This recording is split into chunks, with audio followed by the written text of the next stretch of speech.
Hello friends, ഞാൻ ഇന്ന് നിങ്ങളോട് സംസാരിക്കാൻ പോകുന്നത് ശ്വാസം മുട്ടൽ മാറാനുള്ള ഔഷധത്തെ സംബന്ധിച്ചാണ്. 1. വള്ളിപ്പാലയുടെ ഇല 10 ഗ്രാം, ജീരകം 5 ഗ്രാം.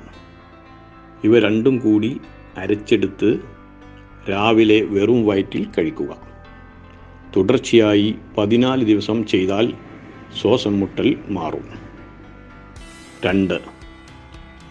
5 ഗ്രാം ചുക്കുപൊടി 1 ടീസ്പൂൺ ചെറുതേനിൽ ചാലിച്ച് രാവിലെയും രാത്രിയും കഴിക്കുക. തുടർച്ചയായി 90 ദിവസം കഴിക്കണം.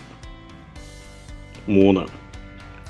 15 മില്ലി തുളസി നീർ കഴിക്കുക. രാവിലെ വെറും വയറ്റിൽ, രാത്രി ഭക്ഷണശേഷവും കഴിക്കുക. എന്നാൽ ശ്വാസം മുട്ടൽ മാറും. 4. ശീതതുളസിയില 10 ഗ്രാം വീതം രാവിലെ വെറും വയറ്റിൽ കഴിച്ചാൽ ശ്വാസം മുട്ടൽ മാറും. 21 ദിവസം തുടർച്ചയായി കഴിക്കുക. 5. 100 ഗ്രാം വെളുത്തുള്ളി ചതച്ച് 100 മില്ലി വെളിച്ചെണ്ണയിൽ ചേർത്ത് തിളപ്പിക്കുക. വെള്ളം വറ്റി വെളുത്തുള്ളി കരിയാൻ തുടങ്ങിയാൽ ഇറക്കി വെച്ച് അരിച്ചെടുക്കുക.